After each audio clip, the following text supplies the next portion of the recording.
Welcome back to the of course show. My name is Marco Martinez, aka the host. If you hear noise in the back like SpongeBob, my girlfriend's sister's watching it, so excuse all the SpongeBob noise. But I am now here. I am back.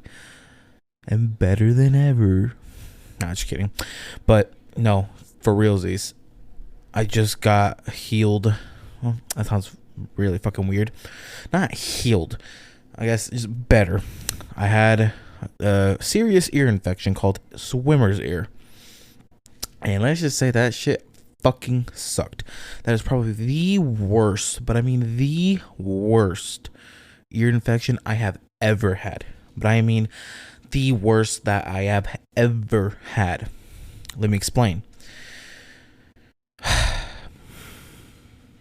It just hurt really bad. Well, here's what happened. Just one day I was lying in bed, just scrolling through TikTok and shit. And, just my left ear felt like I was getting pressure. Like when you're going up a hill and down a hill, you can feel like the elevation change and you can feel it in your ears. That's what I was feeling in my ears on my left one. So I said, so I just kept trying to yawn and yawn and yawn, but nothing. And I'm like, this is weird. Like this isn't normal. Like I've never had this happen. So I decided, you know what? Let me go get this checked because at first I was just like, nah, but until I realized this isn't normal. So I went to Quick Care. Well, like Brian's Healthcare, whatever you want to call it. Got checked, and she's like, oh yeah, that ear looks irritated. Because first she looked at my right ear and said, oh nope, that ear looks fine. And then looked at my left ear and said, oh yep, that one does look a little irritated.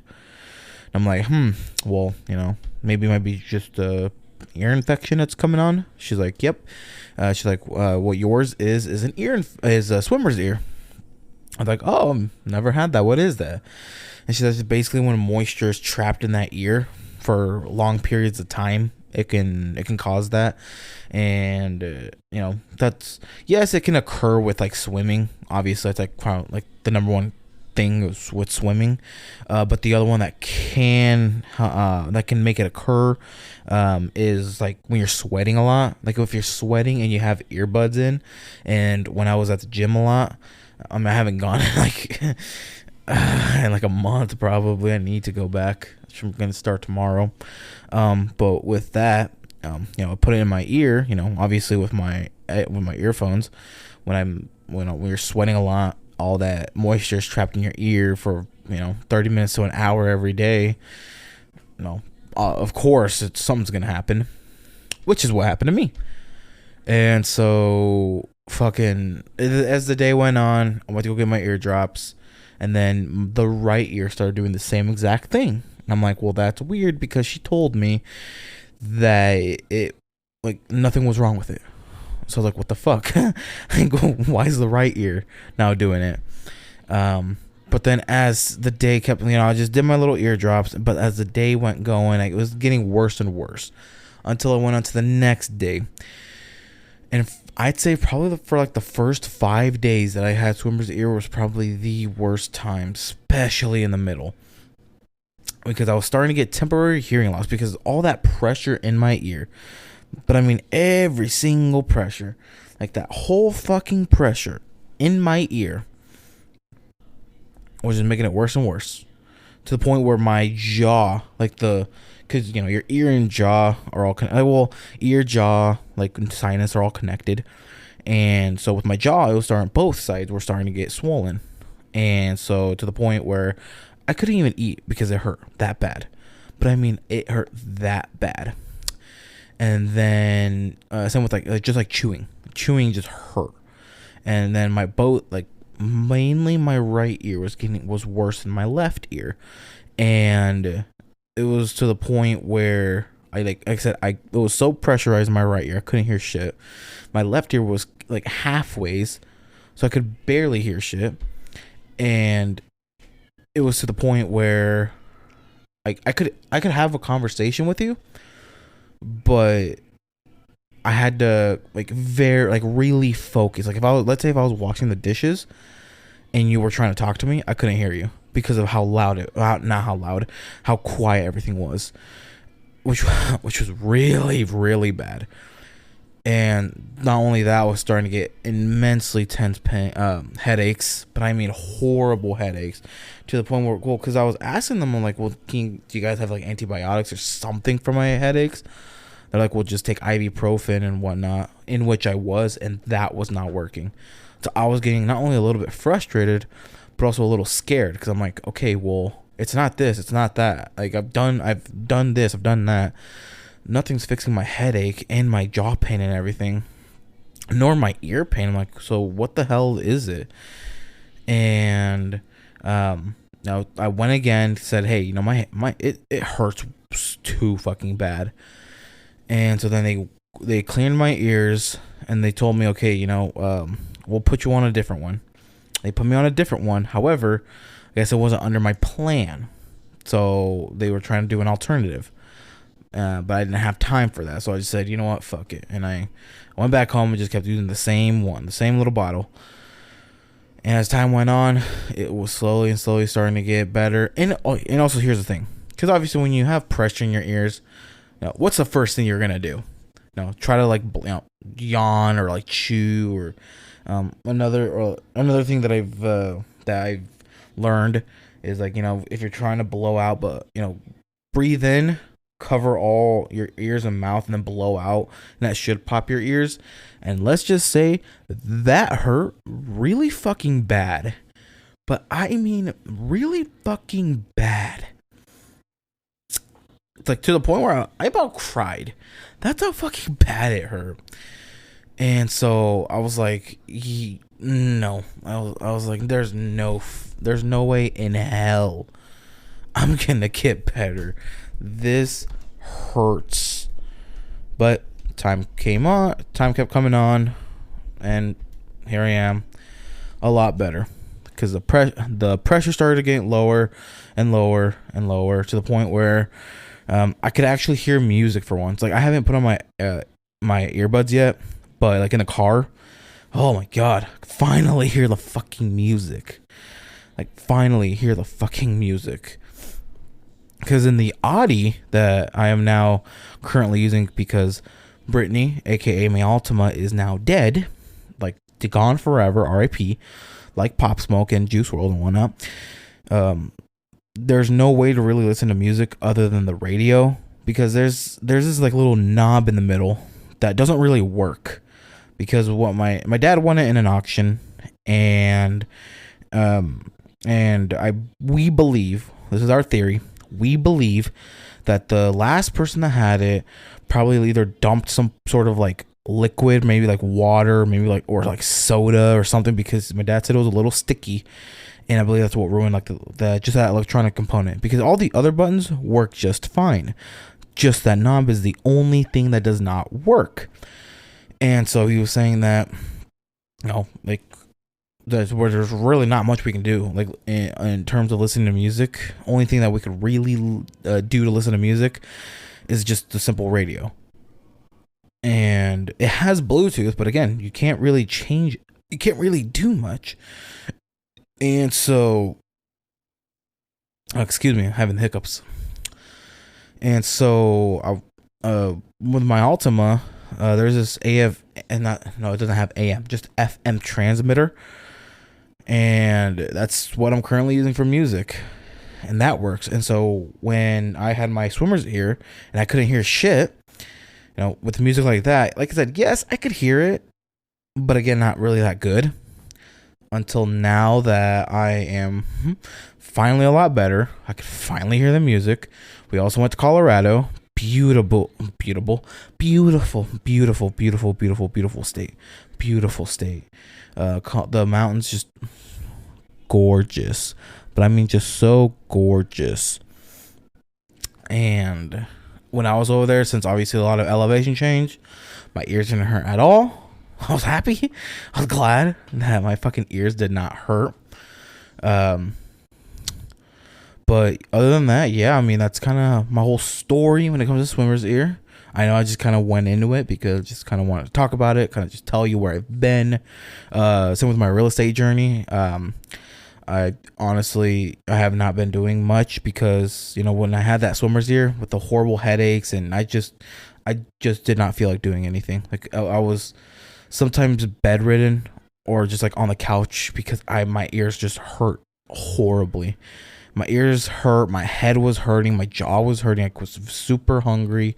Yeah, no, there'd be nights where I'd wake up with chills and a fever and diarrhea. And when I looked into it deeper, it said that if I ever get any of those type of symptoms, to immediately go to the doctors or hospital, because that's more intense. And that's why I went the second time. But they told me that's just normal when it comes with the swimmer's ear. So, trying to get a hold of. I mean, I sent letters out to divorce lawyers like a bit ago. Haven't heard anything back. I might go back on their website, hit contact us, and kind of do it that way as well, so they know I'm serious. I want to keep trying FSBOs, but kind of don't. Like, I want to try FSBOs when I know it's slow and try to go, but when it comes to try to get my name out there, trying to establish relationships, FSBOs are a great way because that could be potential leads, and I'm talking to people that I don't know. But what I want to do is like with a lot of legal people, like a lot of lawyers and bunch of stuff. Also, like a lot of like pre-foreclosure and foreclosed homes, like bank owned or REO or real estate owned, aka bank owned. Then maybe I can try to like talk to the bank and say, hey, yada yada, what do you guys have in your inventory that I could possibly try to help you sell, so then the debts can get settled, or just shit like that. If they are willing to do that. I mean, I have to constantly keep doing that. Pre-foreclosure are people that got a notice of default. So, they missed a payment and haven't made a payment ever since with it, or just, shit like, basically you are late on a payment. And so that's why I want to get a hold of them and kind of just tell them, hey, I know these are really hard times. I'm so sorry this is happening. I am here to help if you ever need any other guidance. If at this point you are deciding to try to sell it, we can do that. But obviously, because here's the thing, this is what I was reading. When it comes to pre-foreclosure, so this is before your home gets foreclosed, pre-foreclosure, my bad. What you do is, like, obviously when you talk to them, it's going to be a very hard subject. So talk to them as best you can, whatever. And if, there's some options that you can do, like a short sale. What a short sale is, you talk with the lender and the homeowner, and mainly with the lender, and say if they are okay with selling the home for less than what it's owed. So let's say you bought the home for $250, but the loan amount is, let's say, $200, but you say, what if we just sell this for like $180, $190, and you close the loan? If the lender agrees to it, then I can do that, and you do a short sale. Another one is, I could still sell their home like normal, because they're, like I said, it's pre-foreclosure, so their home isn't foreclosed yet. So in reality, they can just sell it like a normal home. But this is what I saw as well, is if you sell their home, what you have to do, if let's say, you sell it, you're getting ready to list it, put it on the market, all that fun stuff, and let's say it gets under contract, when it is like completely sold, but I mean when the transaction is finalized and closed, it has to be in the time frame before the bank owns it, before it is completely foreclosed on. Because if it is not, if the home is not completely foreclosed on, the bank now has ownership to it and the homeowner does not. So what we have to do, if we put up the home on the market, the home has to get sold fast, so then the process can get through fast. And we obviously we might be able to talk to the bank, aka the lender, and say, hey, this home got under contract. It won't be it estimated won't be till this date. Are you guys okay with extending it out till this date? So then it gives him time. So it gives it time to pay you guys back, and gives him time to, for this not to affect him in any sense way. I don't know if I don't really know if you could do that. Maybe I could talk to some like legal advice, or like just like to other banks that do that like handle that, and maybe try to do that. No, but yeah, that's it's really kind of it with when it comes to that type of shit. Man, I'm excited, trying to finally get back on my feet. It's been a long time of just constantly downing myself, and when I got my hair cut to like, what was it? I think yesterday, 2 days ago, when I got my hair cut, the barber was a real one, and he did say something that kind of hit me, and he did say, if I don't have confidence in myself, I'm not gonna do good. If I don't have confidence, self-confidence and self-esteem and whatnot, like, other people aren't.